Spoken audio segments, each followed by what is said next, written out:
Bismillahirrahmanirrahim. Assalamualaikum warahmatullahi wabarakatuh. Dalam kesempatan ini saya akan bahas tentang penganggaran perusahaan. Untuk pertemuan pertama ini kita bahas tentang konsep dasar penganggaran. Dalam menggunakan modul ini, yang pertama adalah dosen memberikan pengantar tentang materi yang akan dibahas, menjelaskan tentang konsep dasar penganggaran. Kemudian antara dosen dan mahasiswa mendiskusikan tentang konsep dasar penganggaran. Dalam hal ini mahasiswa memberikan tanggapan berupa pertanyaan dan mengerjakan soal latihan. Indikatornya, dosen menjelaskan tentang pengertian anggaran, menjelaskan anggaran versus ramalan, menjelaskan fungsi anggaran, menjelaskan tujuan penyusunan anggaran, menjelaskan klasifikasi anggaran, menjelaskan keunggulan dan kelemahan anggaran, menjelaskan faktor yang mempengaruhi anggaran, menjelaskan prinsip penyusunan anggaran, kemudian menjelaskan organisasi penyusunan anggaran. Baik, berikut kita masuk ke dalam pokok permasalahan. Pengertian anggaran. Dalam pengelolaan perusahaan, manajemen menetapkan tujuan atau goals dan sasaran atau objektif, dan kemudian membuat rencana kegiatan untuk mencapai tujuan dan sasaran. Setelah dibuatkan goals, objektif, dan rencana tersebut, maka manajemen akan melaksanakan fungsi sebagai berikut. Yang pertama adalah fungsi planning atau penganggaran. Adalah tindakan yang dibuat berdasarkan fakta, asumsi mengenai gambaran kegiatan yang dilakukan pada waktu yang akan datang dalam mencapai tujuan yang diinginkan. Jenis rencana adalah tujuan, kebijakan, peraturan, metode, strategi standar, prosedur. Anggaran. Anggaran termasuk dalam salah satu jenis atau bentuk dari planning. Anggaran atau budgeting, kemudian penganggaran, kalau anggaran adalah budget, kalau penganggaran adalah budgeting. Yang pertama, anggaran merupakan rencana tertulis mengenai kegiatan suatu organisasi yang dinyatakan secara kuantitatif dan umumnya dinyatakan dalam satuan uang untuk jangka waktu tertentu. Yang kedua, alat manajemen untuk mencapai tujuan. Yang ketiga adalah rencana dalam bentuk angka. Budgeting atau penganggaran. Bagaimana cara membuat anggaran? Adalah proses penyusunan anggaran yang dibuat untuk mencapai tujuan perusahaan dalam memperoleh laba. Ada 4 tahap perencanaan. Yang pertama, penetapan filosofi dan misi. Kemudian penetapan tujuan dan strategi, penyusunan program, dan penyusunan anggaran. Ada beberapa syarat dalam menyusun anggaran. Yang pertama adalah harus realistis, artinya sangat mungkin untuk dicapai. Kemudian luas, artinya tidak kaku, sehingga terdapat peluang untuk perubahan sesuai dengan situasi dan kondisi. Berikutnya adalah continue, artinya bahwa anggaran perusahaan memerlukan perhatian secara terus-menerus dan bukan merupakan suatu usaha yang bersifat insidental. Berikut kita jelaskan tentang perbedaannya antara anggaran versus dengan ramalan. Yang pertama, dalam anggaran itu dinyatakan dalam ukuran waktu, sementara dalam ramalan dinyatakan dalam ukuran moneter atau bukan. Anggaran umumnya berjangka waktu 1 tahun, kalau ramalan dapat sembarang waktu.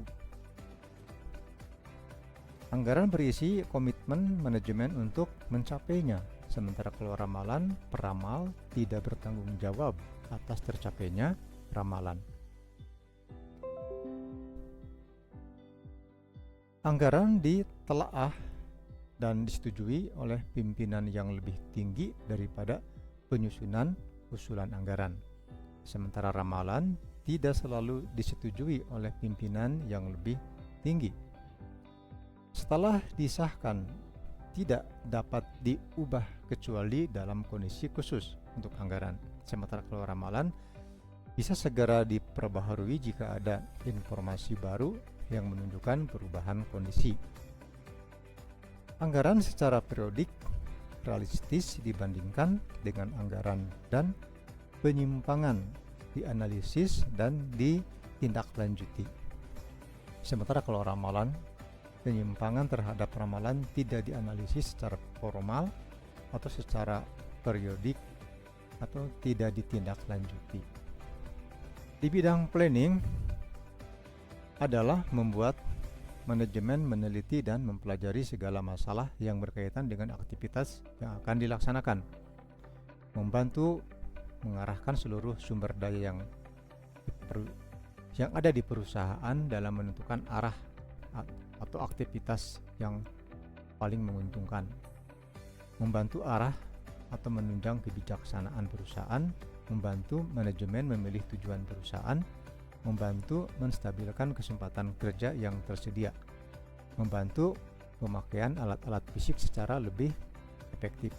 Di bidang koordinasi atau coordinating, membantu mengkoordinir faktor sumber daya manusia dengan perusahaan, membantu menilai kesesuaian antara rencana aktivitas perusahaan dengan keadaan lingkungan, membantu menetapkan pemakaian modal pada saluran-saluran yang menguntungkan sesuai dan seimbang dengan program perusahaan, membantu mengetahui kelemahan dalam organisasi. Di bidang controlling, membantu mengawasi kegiatan dan pengeluaran, membantu mencegah pemborosan, membantu menetapkan standar baru. Tentang tujuan daripada penyusunan anggaran adalah untuk menyatakan harapan atau sasaran perusahaan secara jelas dan formal, sehingga bisa menghindari kerancuan dan memberikan arah terhadap apa yang hendak dicapai manajemen. Tujuan lainnya adalah untuk mengkomunikasikan harapan manajemen kepada pihak-pihak terkait sehingga anggaran dimengerti, didukung, dan dilaksanakan. Untuk menyediakan rencana rinci mengenai aktivitas dengan maksud mengurangi ketidakpastian dan memberikan pengarahan yang jelas bagi individu dan kelompok dalam upaya mencapai tujuan perusahaan. Tujuan lainnya adalah untuk mengkoordinasikan cara yang akan ditempuh dalam rangka memaksimalkan sumber daya, kemudian untuk menyediakan alat pengukur dan mengendalikan kinerja individu dan kelompok, serta menyediakan informasi yang mendasari perlu tidaknya tindakan koreksi. Masuk ke keunggulan dan kelemahan daripada anggaran. Dalam hal anggaran ini ada keunggulannya, juga tentunya ada kelemahannya. Di antara keunggulannya adalah bagi manajemen, hasil proyeksi ini menciptakan peluang untuk memilih rencana yang paling menguntungkan untuk dilaksanakan. Dalam menyusun anggaran diperlukan analisis yang sangat teliti terhadap setiap tindakan yang akan dilakukan. Anggaran merupakan penelitian untuk kerja sehingga dapat dijadikan patokan untuk menilai baik buruknya suatu hasil yang diperoleh. Anggaran memberikan adanya dukungan organisasi yang baik sehingga setiap manajer mengetahui kekuasaan, kewenangan, dan kewajibannya. Kemudian mengingat setiap manajer dan atau penyelia dilibatkan dalam penyusunan anggaran, maka kemungkinan terciptanya perasaan ikut berperan serta, sense of participation. Sementara kelemahannya, karena anggaran disusun berdasarkan estimasi permintaan efektif, kapasitas produksi, dan lain-lain, maka terlaksananya dengan baik kegiatan-kegiatan tergantung pada ketepatan estimasi tersebut. Anggaran hanya merupakan rencana dan rencana tersebut baru berhasil bila dilaksanakan secara sungguh-sungguh. Anggaran hanya merupakan suatu alat yang dipergunakan untuk membantu manajer dalam melaksanakan tugas-tugasnya, bukan menggantikannya. Kondisi yang terjadi tidak selalu 100% sama dengan yang diramalkan sebelumnya. Sebab itu, anggaran perlu memiliki sifat yang luas. Faktor yang mempengaruhi anggaran adalah ada faktor internal dan faktor eksternal. Faktor internalnya adalah data penjualan pada tahun yang lalu, kebijaksanaan perusahaan, kapasitas produksi, tenaga kerja yang dimiliki, modal kerja yang dimiliki, fasilitas lain yang dimiliki perusahaan, serta kebijakan perusahaan yang berkaitan dengan pelaksanaan fungsi-fungsi perusahaan. Itu faktor internal.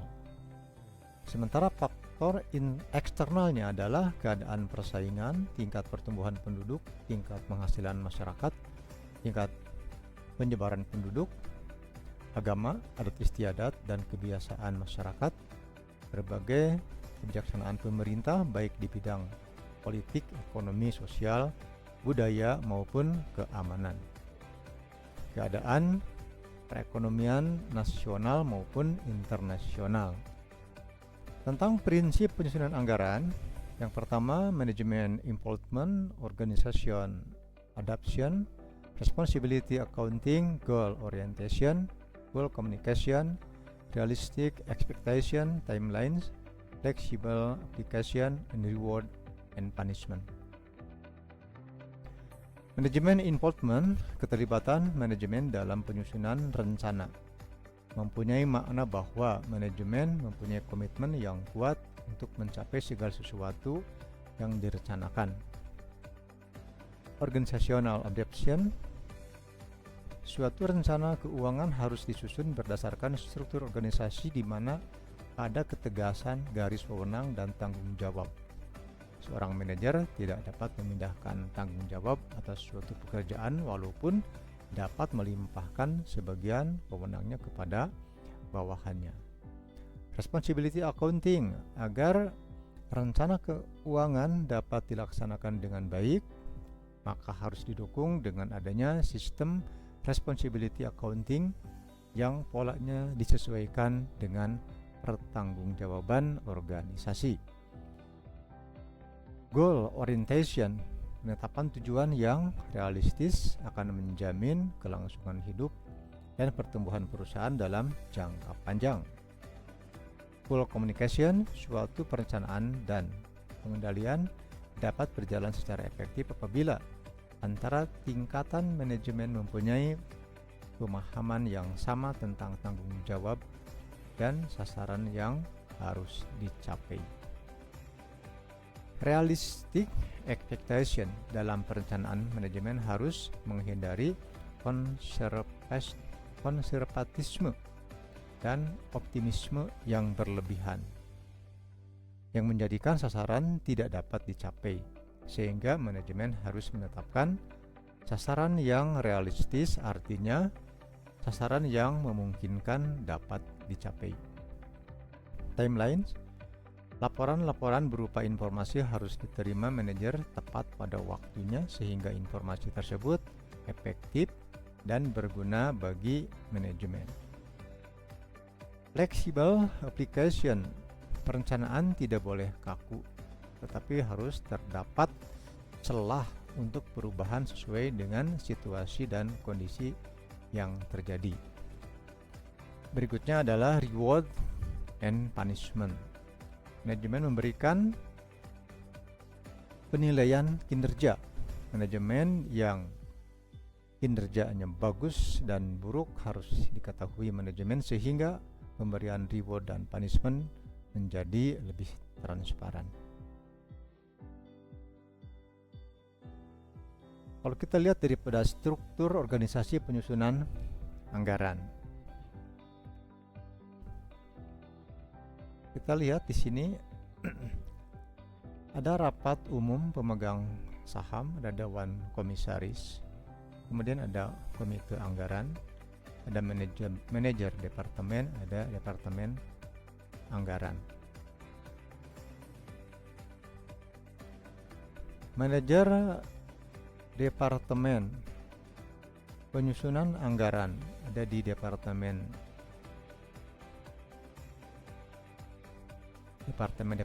biasanya headnya atau kepalanya atau manajernya yang akan menyusun anggaran. Di sini bisa top down approach, pendekatannya dari atas ke bawah.